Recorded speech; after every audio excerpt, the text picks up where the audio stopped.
Hey everyone, join us on today's episode as we visit with Catrina Terry and Dr. John Coluccy. We learn about duckling ecology, brood ecology, and most excitingly, we learn about some new technology, and we share with you some images and videos of how we're studying ducklings and broods in ways never before imagined. Stay with us. Can we do a mic check, please? Hey everybody, welcome back to the Developmental podcast. I'm your host, Dr. Mike Brasher. I'm your host, Katie Burke. I'm your host, Dr. Jared Henson. And I'm your host, Matt Harrison.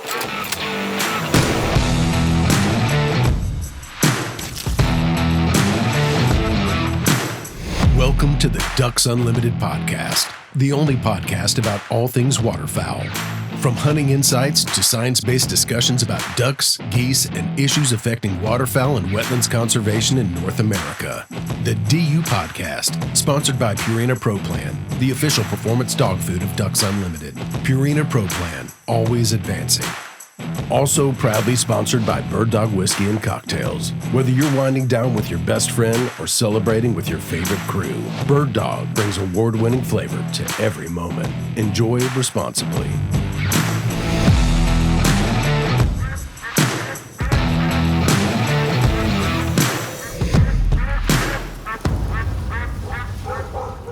Hey everyone, welcome back. I am Dr. Mike Brasher. I'm going to be your host on this video episode of the Ducks Unlimited podcast, and I am happy to have joining me in studio, Kayci Messerly. Kayci? Nice to be here, everyone. It's great that you could join us again for this episode. We have two remote guests that are going to be helping us talk about broods, duckling broods, and I will start by introducing Catrina Terry, a research scientist with Ducks Unlimited in our Great Plains Regional Office up in Bismarck. Welcome back to the Ducks Unlimited podcast, Catrina. Thank you, Mike. Glad to be back. This is your first appearance, I think, on a video segment. We had you on earlier to talk maybe a couple years ago, just audio. Were you a DU employee at that time? Had you just started yet, or were you still a student at LSU? Yeah, so I thought about that this morning. That was over 4 years ago now. Oh my gosh. I was officially a DU employee, but I was still finishing my master's. 4 years. Does it seem like 4 years? No, it turns out it goes really quick. Oh my gosh, that's crazy. Thanks for joining, for coming back, and sorry it took us 4 years to get you back on here, but it will not be the last. We've seen you around at a few other functions here lately, and so suspect you'll become more visible here to our Ducks Unlimited supporters going forward, so we're happy about that. Also joining for the first time on a video episode is Dr. John Coluccy, our Director of Conservation Science and Planning in the Great Lakes and Atlantic region. John, great to have you on. Oh, pleasure to be here, Mike. Looking forward to chatting a little bit about broods today. And correct me if I'm wrong, but you've been with DU a little bit longer than 4 years, right? Yeah, I started in 2001, so just past 24 years. Yeah, so just a 20-year difference between the two of you there, and so a lot of expertise represented. And so, yeah, your first video episode, we had you on last year to help out with some of the breeding population discussion, but we appreciate you coming back. And the two of you recently collaborated on an article that appeared in the Ducks Unlimited magazine entitled "The Secret Lives of Broods," and there were a couple of different. Well, the main point of that article was to talk about some new technology that's being used by some of you and your colleagues to help better understand what happens with broods, to better observe broods. And we're going to talk about some of that fancy technology, and we have some videos and photos of that as well that we'll share with people. But we want to start out here with just sort of an introduction to brood ecology, why it's important. Catrina, you've studied this in a number of ways, so I'm gonna go to you first, and we'll just kind of bounce some questions off one another. Duck broods, I think that will be the majority of our focus here, talking about ducklings, but some of what we'll talk about from an ecology standpoint will also will relate to geese and their goslings. But from a duckling standpoint, why is it so important for us to understand what's going on at that particular life stage compared to some of the other parts of the duck life stage? So I guess there's multiple reasons why we are studying ducklings, and I'm not sure if you've talked about on the podcast much, but the breeding season is the most important part of that life cycle. And when they're a duckling, it's the last major step before they can actually be added into that population. So if we have good nesting habitat, that clutch of eggs can hatch, but we have to make sure that we still have good brood habitat to rear that young so they can grow up, be able to fly, and hopefully make it down south. So I guess that is why we're studying ducklings, to make sure that we're keeping that connection open to make sure those ducklings can survive and grow.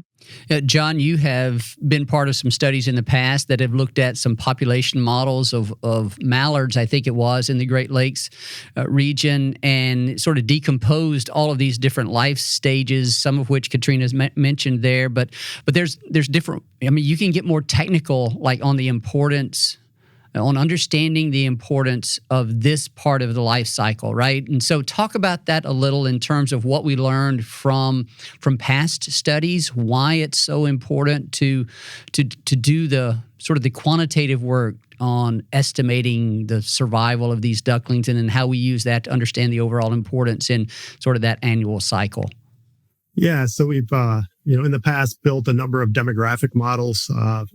A lot of work done on mallards because we have the data to parameterize it, and everything from non-breeding survival to breeding propensity to clutch size and hatch success and nest success, and duckling survival is one of those prominent parameters in that life cycle in the breeding period, and we know that, as Catrina mentioned, that the breeding period is the most important in the life cycle through that demographic modeling, carrying out sensitivity analyses, looking at which portion of the life cycle and which parameters contribute the most to variation in populations. And so when you dissect that collectively, the breeding period is the most important. I think averaging over all the mallard work and some of the other species, I think it was like 74% of the variation in population growth is attributed to breeding season parameters.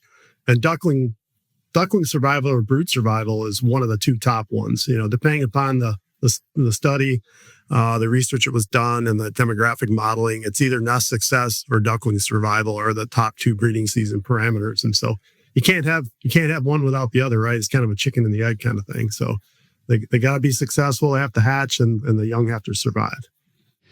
Catrina, you mentioned a few moments ago that we try to focus on or want to see good brood habitat out there.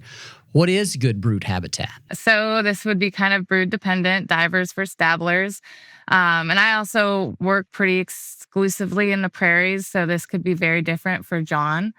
But typically, we're looking for a wetland that is still wet by July, and hopefully will still be wet until August. Has, maybe about 50% emergent vegetation throughout, and provides a lot of food resources as aquatic invertebrates, SAV or submerged aquatic vegetation, and then that emergent vegetation to hide in. So those are kind of the three most important things: water, food, and somewhere to hide. I want to ask Chris to bring up the image here, this video. I think we can play this video. This gives us an idea of some of what you're talking about there. My first question is going to go to Kayci here. She's totally not expecting this, and that's what makes this fun. What do you know? What any guesses what species these are? These right here. These right here. I really, really appreciate this. I'm going to go with a no. Okay. That's what I'm going to go with here. I don't know either. Could anybody even pick the adult out? No, I couldn't. The first question. It's just like, I can't even tell which one's the adult. Maybe that one in the lower right. No, there's a couple big ones there. They're all pretty big. Catrina, any recollection of? I think this was one that you shared. Yeah. Remember when I said, don't quiz me on live? No, I'm kind of going. I'm kind of leaning towards gadwall, but typically I like to take actual still photos, and then I can zoom in, look at bill shape and color, and if they'll offer it, speculum. On a video, and this is a very old drone, it's not as good. But they look like they have pretty dark heads and a darker bill, so that's why I'm leaning towards gadwall. And you can tell which ones are the ducklings. A lot of their little downy butts are still really apparent, versus the older, bigger ones have those nice tail feathers all pronounced. I mean, that's a large number of birds right there. Do you think that's like, how old do we think those ducklings are? And do you think that's a single brood, or is that an amalgamation, collection of more than one brood? Asking a lot of tough questions. mean, I would go people wanna for know. at least the majority is about a class 2B. So, and we're looking at classes. So typically there's class 1, class 2, and then class 3 is where they fully look like an adult, but they can't fly. Class 1, they're cute little downy ducklings. And then class 2, they're starting to get their flight feathers, starting to get coloration. And then within those classes, we have the A, B, and C. From the majority of just looking at this video, they look like about class 2B, still a lot of downy butts. And that would be how many days? Like, what are we talking? Gosh. Let me, I'm going to guess, 20 days, 21 days, somewhere in there? Am I? See, I'm not afraid to be wrong because it's been so long since I've done this. I know, I should have grabbed my Duckling chart. I was going to go like 4 weeks. 4 weeks. What do you Okay. think, John? Right on the spot. It does look, I mean, I counted 17 there, I think, in that pod. And there does look like there's a couple there that, at least one that's way smaller. And that would be an enormous, if the adults Single there brood, was right. 16 ducklings, that would be a big clutch. So it's probably a brood amalgamation of some sort. Yeah. Yeah, that one that's in the middle looks really tiny, like a 1C or a 2A. How long will they be a quote duckling? We're talking about 1s, 2s, and class 3s. When they get to class 3, they're nearly flighted, right? And so, what's that average brood period look like time wise? It's like but right around a month for most of them, isn't it? Or is it no? Is it a bit longer than that? I think it's like 65 to 80 days. Oh, is it longer than that? Oh, Yeah. It is a very long period of time where these ducklings are flightless and a little bit helpless. I think I had in my mind something closer to the incubation period is more between the 24 and 30 day period for most ducks. Yeah. Okay, and so they will be in that duckling stage for 45 to 60 days before they can, probably closer to 60 before they attain complete flight. Is that what we're saying? Yeah, correct. Okay, all right. My math was off a little bit there. The other thing that this video does a really good job showing is some of the characteristics of good brood habitat that you were talking about, Catrina, where you've got a very healthy amount of submerged aquatic vegetation that contains a lot of insects, a lot of the little bugs that these ducklings feed so heavily on as they're building their protein or building their muscles, building their feathers. They need a high protein diet, and that's where they get a lot of those aquatic invertebrates. There's also a couple of other birds swimming around in there, and we were talking about that before we started recording. And John, what did we say we think those were? We thought that they were coots. And they're pretty cool. I don't know if we're still playing the video right now, but if we can get it back playing, you'll see so there's one in sort of the upper right, one of them in the upper left just came to the surface, and as we get closer, you'll see them start swimming. And, well, one just dove again, but the one that's going to start swimming here, you can see the legs stick out way behind it and real long, and don't. That was one of the things that we thought kind of gave it away as well as the shape of the head and bill. It gave it away as a coot. So some cool stuff going on there. Going back real quick to the size of this group, John, you were saying you think this is a couple different broods that have come together. Do we think that's maybe a product of the quality of the habitat? Like they're more likely to hang out in these larger groups or shared groups when you have higher quality habitat? Or is this pretty normal for them to, as the broods get older, come together? That's interesting, an interesting question. And I think that it's a combination of things. I mean, I think when you have a quality brood rearing wetland like this one appears to be, it's very likely that you're going to have a diversity or a number of broods of the same species, but then also different species as well. And so there's a fair bit, when these birds get out in the middle of a wetland and they're foraging, there's mixing going on, and sometimes disturbance will create a rush, and birds will rush off to seek shelter and may get end up in another brood somehow, and that happens all the time. We did an article for the DU magazine not too long ago about brood amalgamations that kind of covered that topic, and it's fairly common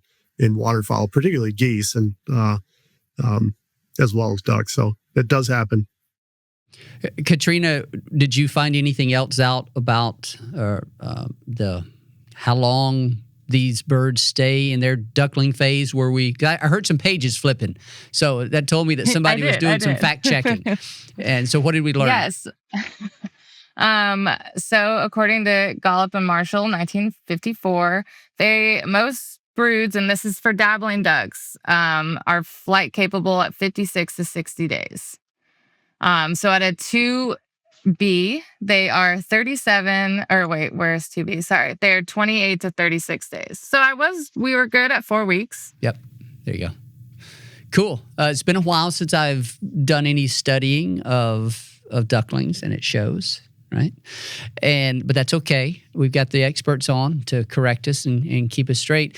John, I wanted you to elaborate a little on brood habitat and how it varies. Catrina even mentioned this, that she works in the prairies. What we're looking at here is probably a prairie wetland, but you are likely to be dealing with different types of brood rearing habitat in the Great Lakes region. And if we want to think about wood ducks in the southeastern U.S. or eastern U.S., we're probably looking at a different type of wetland and different structure of what makes good brood habitat in those areas as well. So what do we know about that?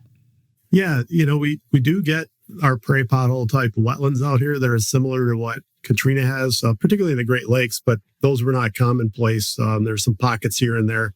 But, in the east, we have a lot of scrub wetlands, a lot of forested wetlands. And so we get birds in that kind of cover, and it's really, this is not something that you see pretty typically with like mallard broods in the east. This kind of picture that we're seeing on the screen right now with open water, and you might catch them in a pocket of open water once in a while, but there is a lot of overhead cover, as we'll see on some of the future videos and images that we provided for this. But and certainly wood ducks, nest in tree cavities, so associated with the forests, riparian habitats, forested riverine systems, and bottomland hardwood forests in the south.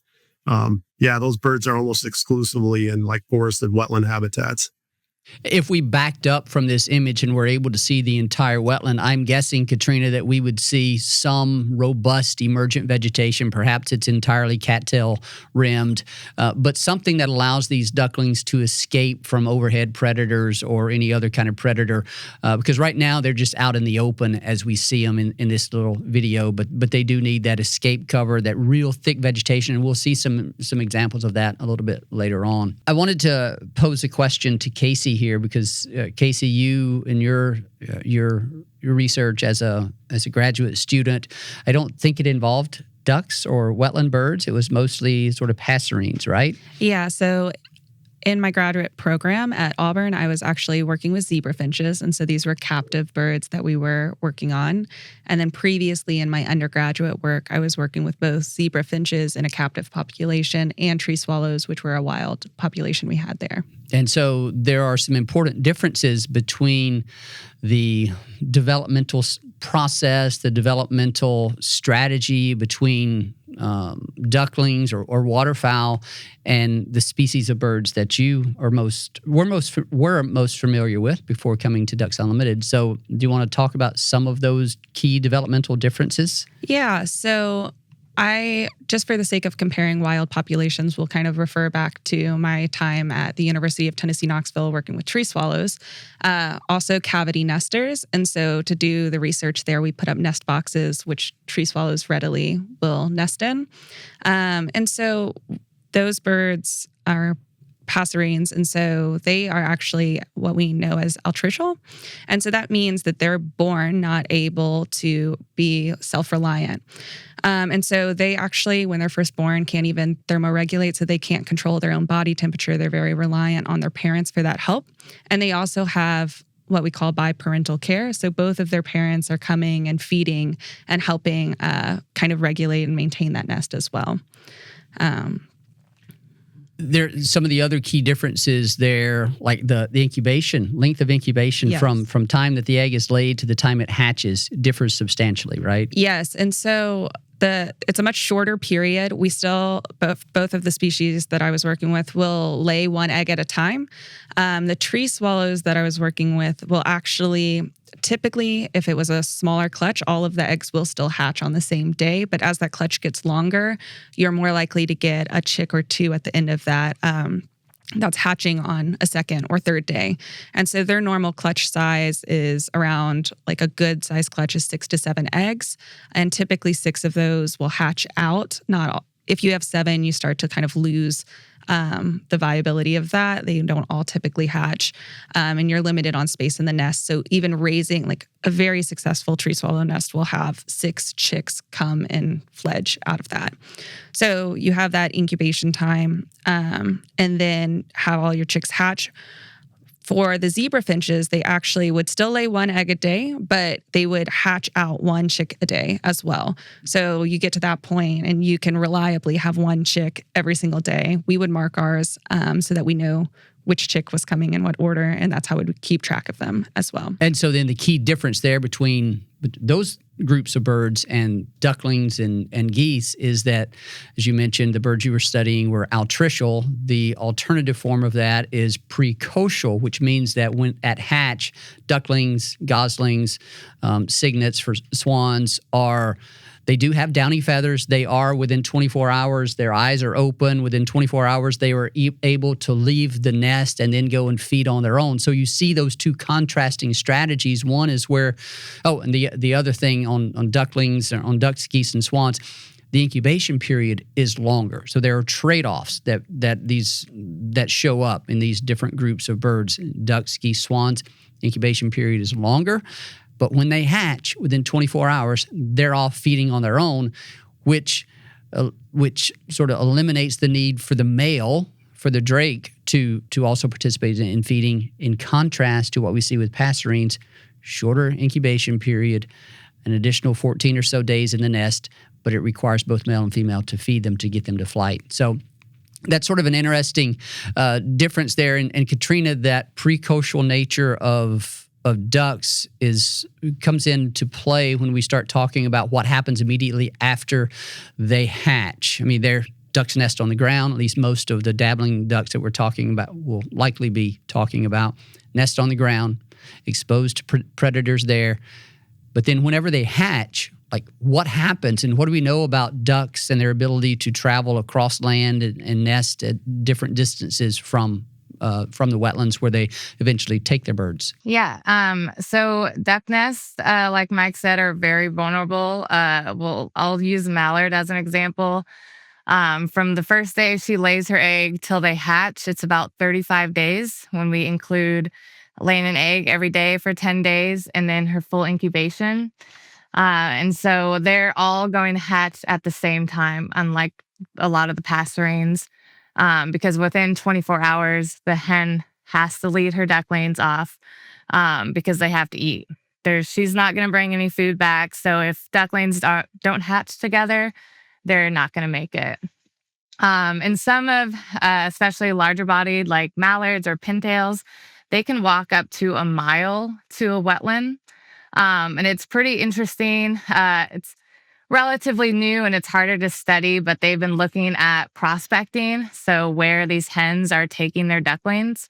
USGS out of California published a paper a couple years ago showing that hens would take their ducklings to wetlands they visited before. And most of the times that wasn't the closer wetland. So they are traveling farther to get to potentially a better wetland, more invertebrates, more places to hide, less predators, versus a closer, easier to get to wetland. And we know that overland travel, very easy for predators to get them. Duckling is not very fast. And so hens will, have you seen the killdeer do their broken wing display? they will do that to try to get that predator to chase them, and not after the ducklings. Catrina, you brought back some vivid memories that I had. I'm sure John has some of these as well. Whenever we were studying back during our technician days, helping out with research projects on the prairies, and you would see like you mentioned hens visiting wetlands and wondering if they're prospecting for good brood habitat during those visits. Those visits that we're talking about occur during incubation breaks.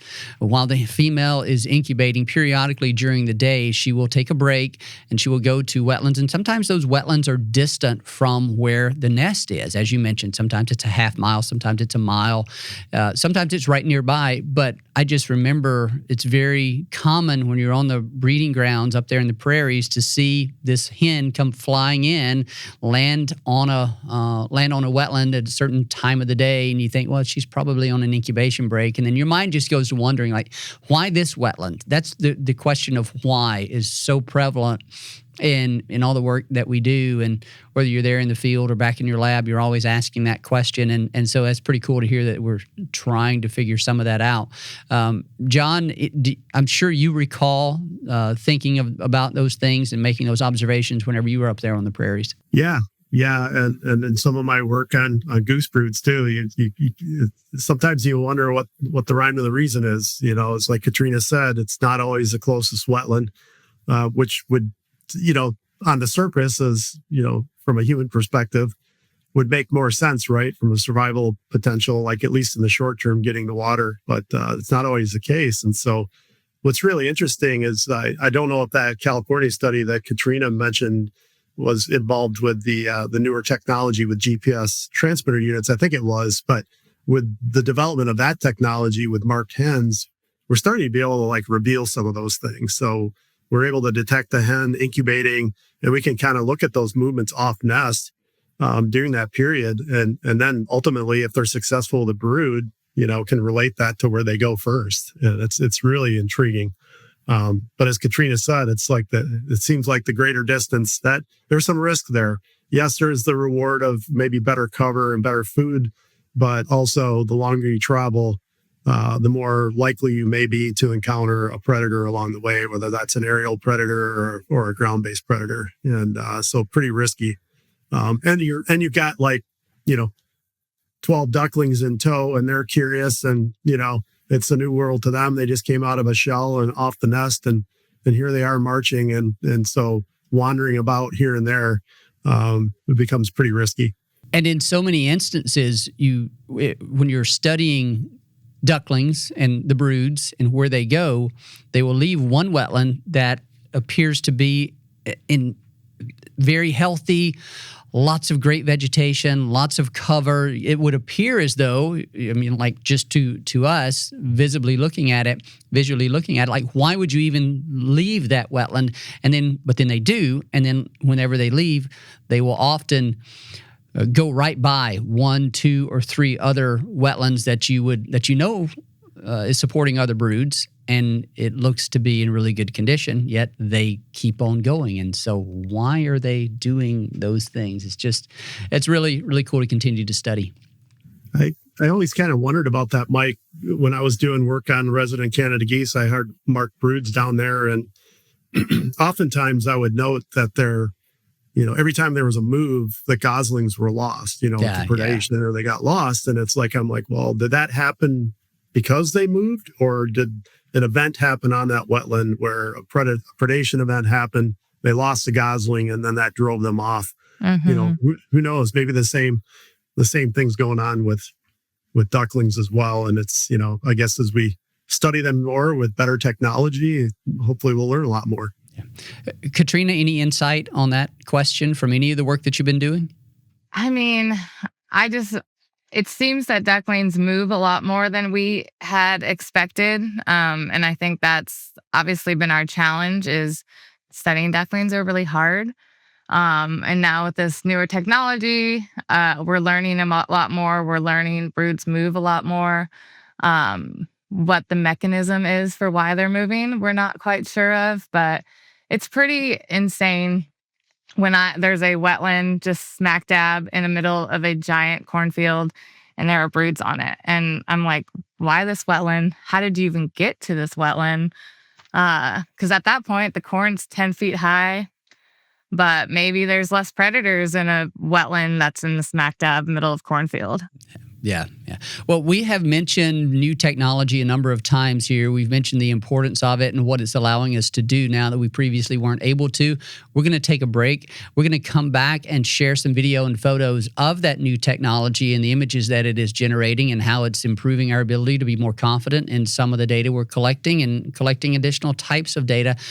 So stick around. You aren't going to want to miss the exciting images and videos that we've got coming up and more good discussion. So stay with us, folks. Welcome back, everyone. I am Dr. Mike Brasher, and I'm here with Kayci Messerly. Joining us remotely is Catrina Terry and John Coluccy, and we are going to be resuming our discussion about ducklings and broods and new technology allowing us to study those. But first, we had an interesting conversation in the break where people were comparing the cuteness of precocial birds, ducklings, goslings, cygnets, to altricial birds, the passerines. And do we have some thoughts to offer there? Well, unfortunately, tree swallows I describe them as the Joker. Like their beaks come all the way out to the side of their mouths or to the side of their ears when they're chicks. They are just the ugliest thing you've ever seen in your life. Featherless, have no feathers. Their eyes are closed. You just see like these dark bulbs where eyes will open eventually. And then they have a nice little stomach that you can see everything going on inside of, which is, maybe that's some people's vibes, but it's not typically my favorite. The one cool thing about the zebrafinch chicks, I will say, like when they open their beaks for feeding, they do have 3 black dots on the inside of it. And that's actually just so their parents know where to put the food. It helps direct the feeding. The mouth effort. isn't enough? No, it's not. Really? So those 3 black dots are actually thought to help the parents know like where each chick's mouth is and where the food should be going. That's interesting. Yeah. So that's a cool one, but they're still very ugly. There's no getting around that. Katrina, you're loud. Yeah. Walking for food all the time. Oh, they're screaming. Yes, constantly. Yeah. Ducklings are pretty dang cute. Maybe not fresh out of the egg when they're still wet, but a couple hours later when their downy feathers dry out, they're cute, ready to run around and feed themselves. And that is a big part of why I study ducklings. Yeah. That's what motivates people to call the fire department or police department when those little fluff balls fall down through the sewer grates, right? Because they're just so cute, you can't help but want to rescue them. Yeah, but they go through an ugly duckling stage too. It's like, ducklings aren't as bad as like geese. We always talk about them being like little T-Rexes, and they get past the downy yellow fuzzy stage and they start looking ugly and ratty, and they're just running around like gobbling up everything they can find. They look like T-Rexes. It's classic. Yeah, good stuff. So we're going to cycle through a few more photos here and videos, and what we're going to be showing you are more of these overhead shots. And Catrina, before we get into those videos, like talk about this new technology, what it is we're talking about, when did it come on the scene, what has your involvement in it been, and how sort of revolutionary is it for studying this part of the waterfowl life stage? Yeah. So I don't want to state this, but I'm pretty sure it came on the scene when I started my master's. Me and my fellow colleague, we were both doing brood surveys, and trying to count ducklings is very hard. Most of the time, if you're on foot, the second the hen sees any kind of movement, her and her ducklings are just going to go to that emergent vegetation and hide. So you might have seen a fleeting glance of one duckling, don't know the species, don't know how many are in the brood, might not have an age class, and there could be other broods on that wetlands you never saw at all.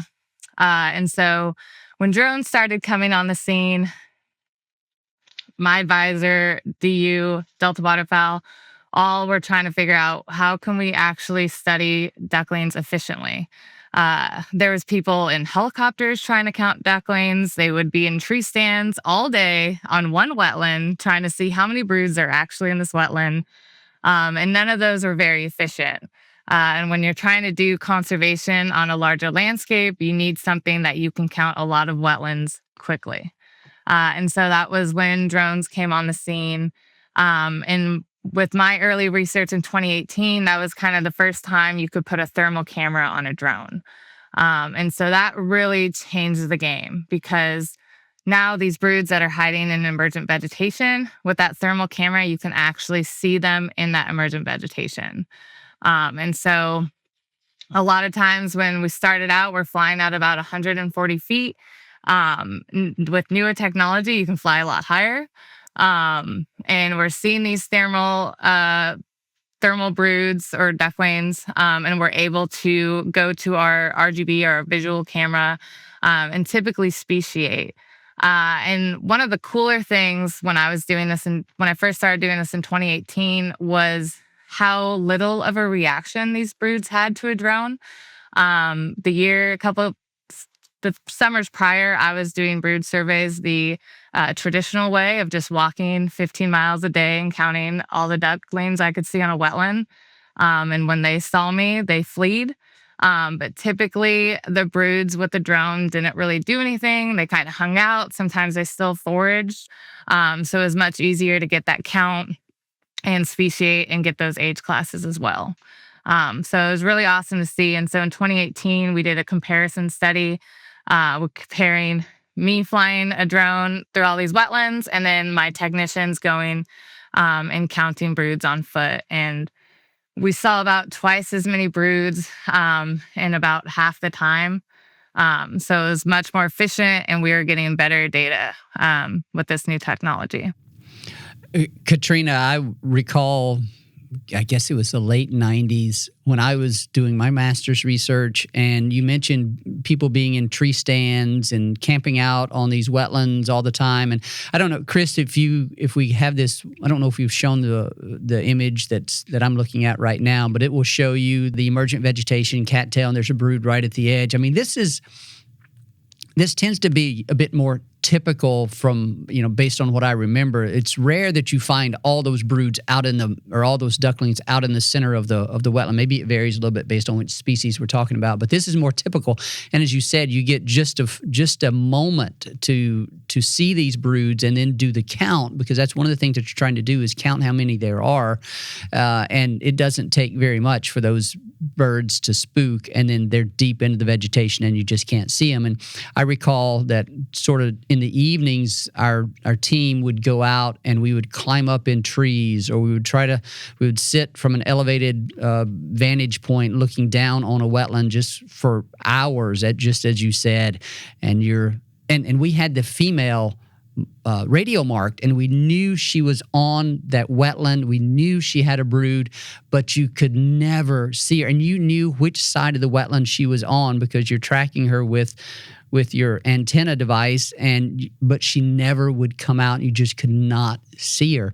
It's so frustrating, and now to see the advances here, it's pretty cool. John, I know you have some frustrating stories of trying to count broods in your life too.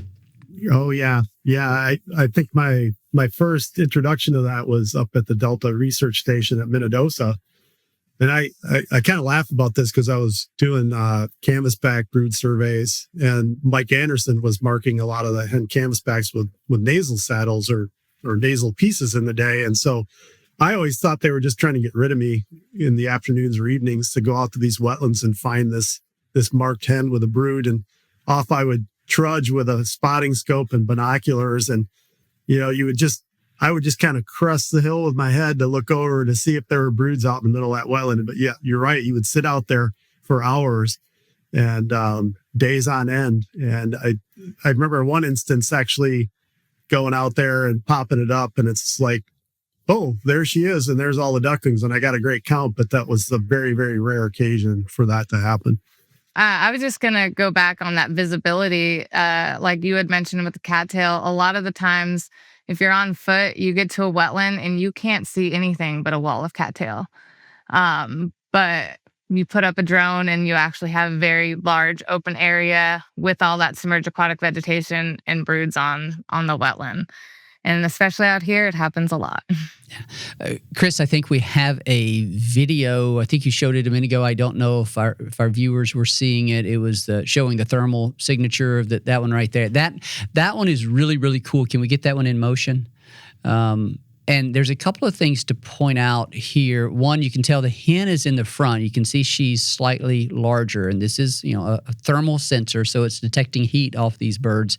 The ducklings are pretty young there, and the younger they are, the more prominent. Catrina, you correct me if I'm wrong, but the younger they are, the more prominent that heat signature is, because the little downy feathers that they have at that stage are not as good at conserving that body heat, so it's allowing a lot of that body heat to escape.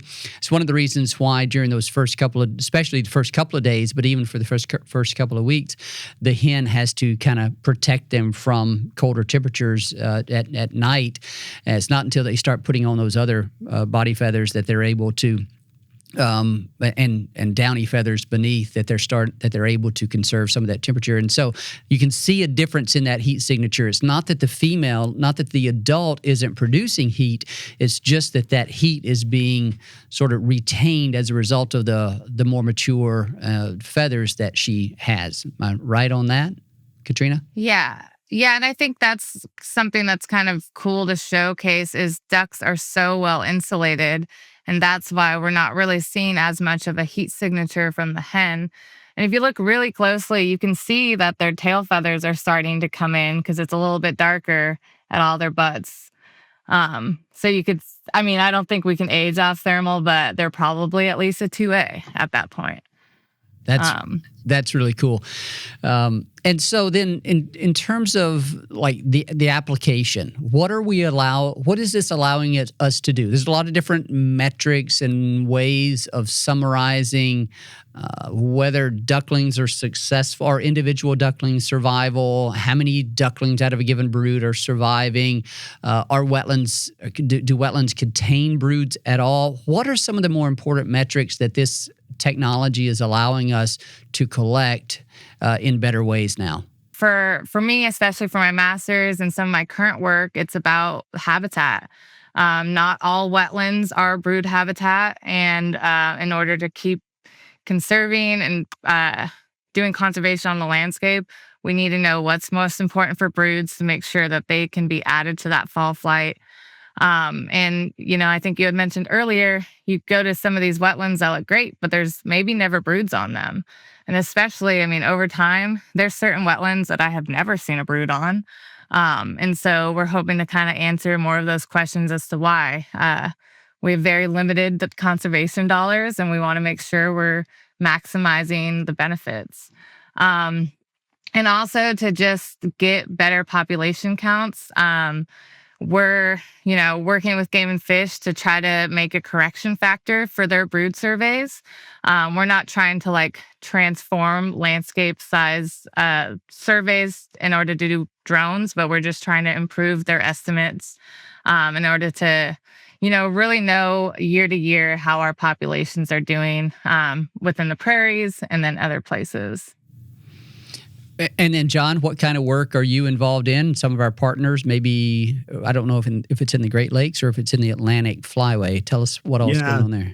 Yeah, the Atlantic Flyway Eastern Mallard study, we're in particular interested in brood survival. And so a lot of the integrated population model that's been built for Eastern Mallards, we're always looking for better information on recruitment. And so trying to get an estimate of brood survival from during that fledging period is kind of a critical component of that. Now that misses the period where those birds have to fly down the flyway and survive and then ultimately be recruited to the breeding population the next spring. But this is a critical component of that. And like Catrina said, we're also interested in ultimately as this develops, we've got the work that we're working on, we have hens marked with GPS transmitters. And so we're also able to relate brood survival to landscape composition, home range size, composition of those home range, the structure of the habitat in terms of the types of wetlands that are there and those types of things, the juxtaposition of wetlands, the density of wetlands, and those types of factors. And so we can start thinking about conservation programs and what's missing from a landscape, or how do we make a landscape better in terms of improving things for brood survival. So that's kind of the angle that we're pursuing out east right now. John, maybe to give some relative understanding of like the challenges of production overall for a female duck. Most people are going to be familiar with the low nest success rates that we talk about, depending on what landscape we're discussing. But in the prairies, it's not uncommon to see nest success rates of 5%, 10%. If you get an overall nest success rate of 15 to 20%, that's pretty darn good.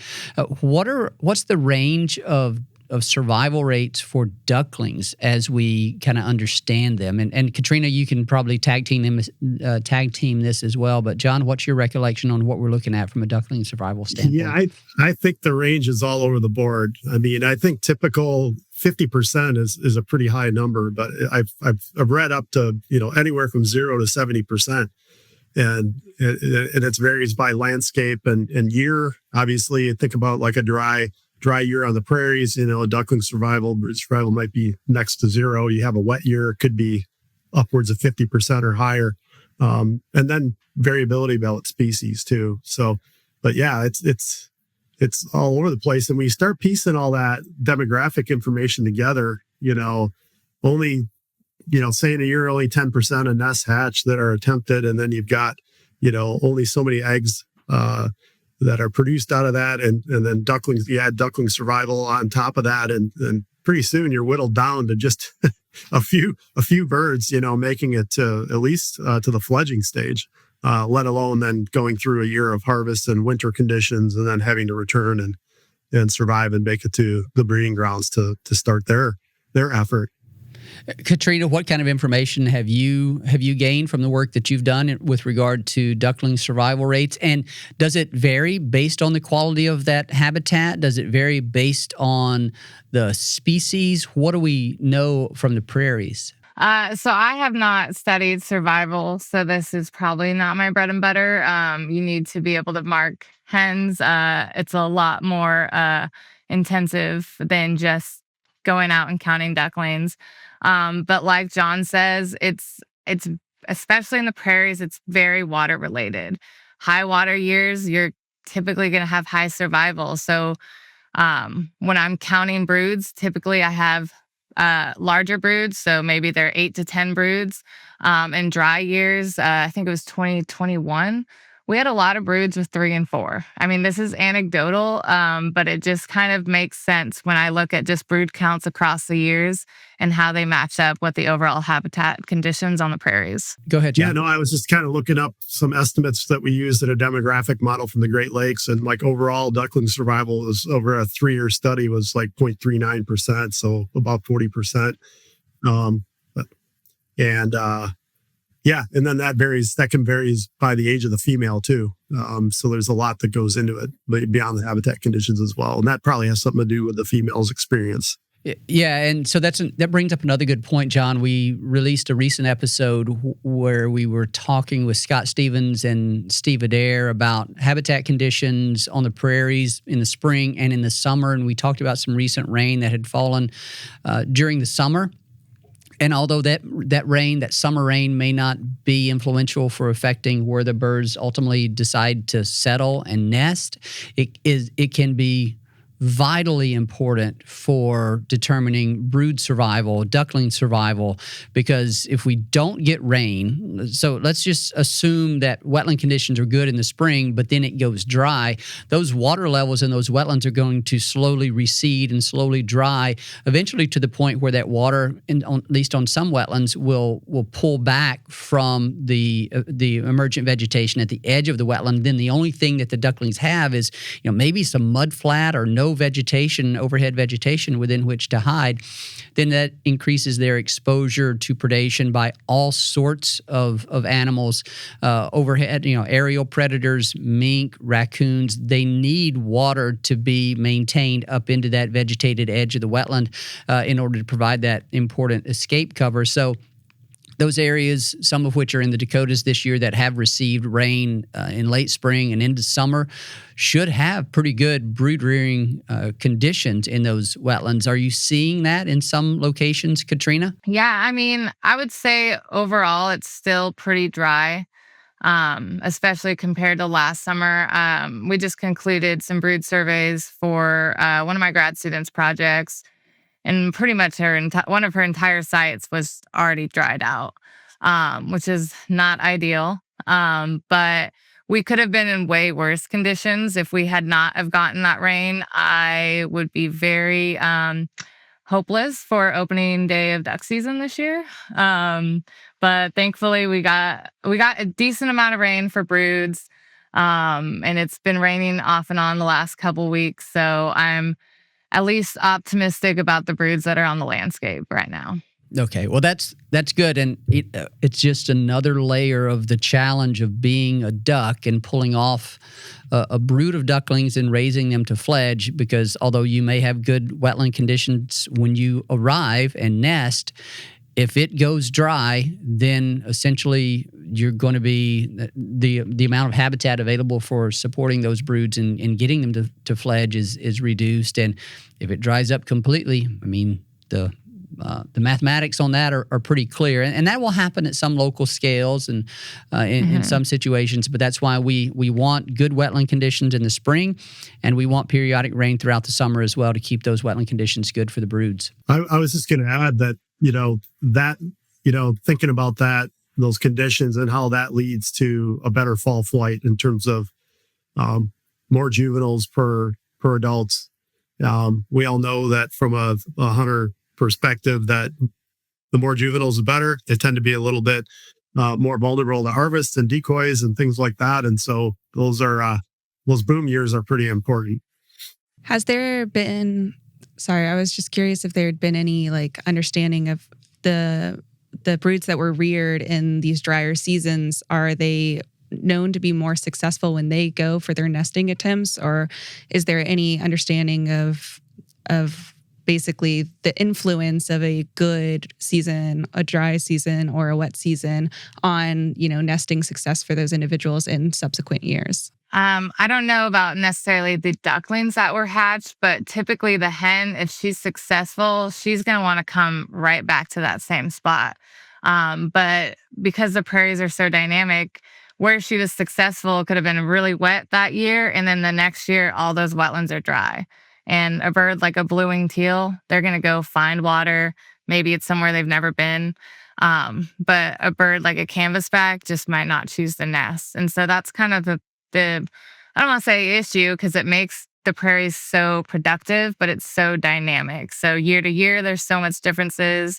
And even just 20 to 30 miles apart, there can be so much differences on what water is available.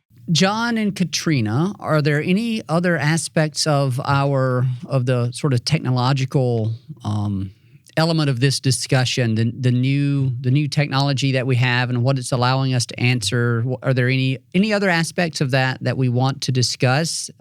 New projects, new applications that we haven't discussed yet?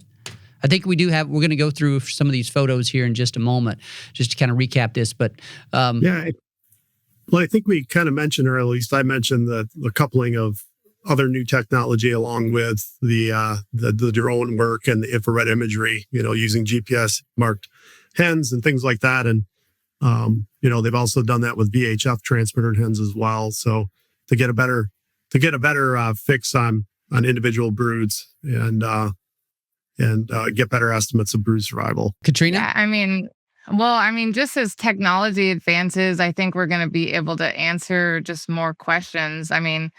The drone that my grad student has right now is so superior than the drone I have. And she's able to gain a lot more information, especially on species.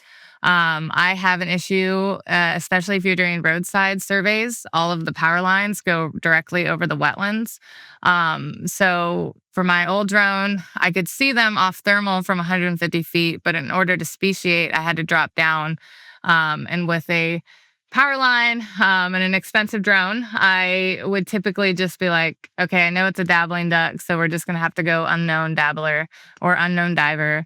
But with her new drone, and I think the drones John's students are using, you can just stay at 150, 200 feet and zoom in and get that species information. And that's just going to allow you to be able to also survey quicker because you're not dropping down, you're staying high and can keep flying. So with the new technology, I think there's a lot that can be done to understand broods a little bit more, and hopefully, make better population estimates, better conservation decisions for that last little piece of the puzzle. Speaking of that new technology, Chris, let's go through some of these final photos just to share with the folks what we were able to see and what Catrina and John have shared with us here. This is a sort of a classic example of heavily vegetated brood habitat. There are ducklings in there. There's a hen in there as well. I can't remember if this is a video or just a still image. And so what do we have next here, Chris? And so there you go. That is what is revealed from that same location whenever you apply the thermal sensor or look through the thermal imagery. Phenomenal difference in what we're able to see. What do we have next? Showing the cuteness of the ducklings there relative to the female. And okay. Yep. And you'll note that if you back up there, you'll note that that's one of our backpack transmitters. I see that now. You'll see a solar panel up near the back there, and so that's kind of a classic. That's enabled us to really hone in on these individual Mark 10s with their broods. And it's been really, really powerful because we can get real-time GPS data in the morning and then send a drone operator out. And usually they have very, very good luck at picking them out. And I don't have a picture of this thermal image, but that transmitter actually blocks the thermal. Obviously, acts kind of like another barricade, like feathers do to emitting heat, and so you'll see like a black triangle, like in the thermal imagery of a bird.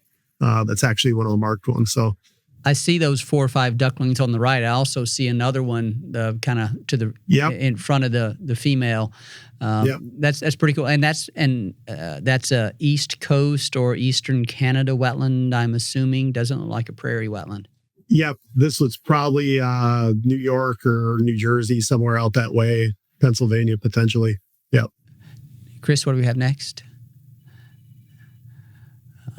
This is another classic example of what we're able to do with the infrared sensor. The simple, the true color, even overhead. I mean, you're able to see better with the overhead imagery from a drone, but still, I mean, just the application of infrared just fundamentally changes what we're able to see and what we're able to count. It's just, I kind of wonder what the reaction would have been like for the first person in the duck world to have put the camera up, put the drone up with this sensor, and to see that difference. I'm sure they knew they were going to see something. But did they know it was going to be this dramatic? Was that you, Catrina, or Jacob, or do you remember that? Yeah, I think it would have been me and Jake. And so Jake's full project was looking at, pair surveys, nesting, and broods. And with the technology, the pairs and the nests kind of fell flat. But with the broods, we were just very excited because, as I mentioned, it's really hard. You're walking 15 miles. My grad student, she does pair surveys on foot, and she's always like, I wish I could just fly the drone to just see if the wetland's wet instead of walking a mile through the soybean field to see it's dry. And so it's been really exciting. Just actually going to a wetland and seeing broods and not just going there and being like, oh, there's 10-foot wall of cattails. I'll walk around it. Oh, still can't see anything. So it's been pretty exciting. And as I mentioned, ducklings are really cute. So doing brood surveys can be fun, except for the 3 a.m. wake ups. But Just point out really quickly in this video here that this is really typical of the stuff that we're dealing with, the wetland habitat that we're dealing with in East. And it's, the fact that you can penetrate the vegetation with this technology is really, really key. Very cool work. Kayci, any final questions from you before we wrap up here? No, I think it's just absolutely incredible to see the difference in this. I mean, the work I did, right? I walk right up to the nest box, open up, I can see what's right in there, no problem. But I mean, an exponentially harder feat that you guys have had, and to be able to overcome that with new technology is just incredible. And that's the direction we're headed with so many things. And we're very excited to kind of see how that turns out in the future. Well, Catrina and John, I greatly appreciate y'all joining us here for this episode. I hope folks have learned a lot about ducklings in general, and they've also, I hope, learned about how some new innovative pieces of equipment and technology are allowing us to learn things and study things in new ways that we haven't been before. And this is just one example of that in our field. And so folks will hear and have heard more about other methods kind of in past episodes, and I'm sure you'll hear more about that going forward. So any final words, Catrina or John? No final words. I'm just excited for duck season to open at this point. Yeah, there you go. John? Yeah, no final words. Excited to see what the BPOP numbers show this year. That'll be coming out soon. I'm sure we'll have a bunch of people on to talk about that, Mike and Kelsey and for Kayci. And thank you for having us. Always enjoyable. I appreciate it. And John, you might get a call or an email of some sorts related to that. So, don't go anywhere. Oh boy. So thanks y'all very much for joining us here today. You bet. Thanks, Mike. Thanks, Kayci. A very special thanks to our guest on today's episode, Catrina Terry, a research scientist from the Great Plains Regional Office, and to Dr. John Coluccy, the Director of Conservation Science and Planning for the Great Lakes and Atlantic region, and a thanks to my co-host in studio, Kayci Messerly. Great having you here as well. A thanks to our producers, Chris Isaac and Rachel Jared, for the wonderful work that they do. And then to you, the listener, we thank you for your time. We thank you for your support of wetlands and waterfowl conservation and the Ducks Unlimited podcast.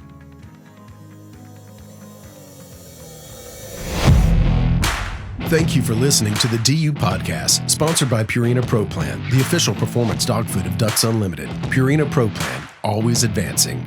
Also proudly sponsored by Bird Dog Whiskey and Cocktails. Whether you're winding down with your best friend or celebrating with your favorite crew, Bird Dog brings award-winning flavor to every moment. Enjoy responsibly.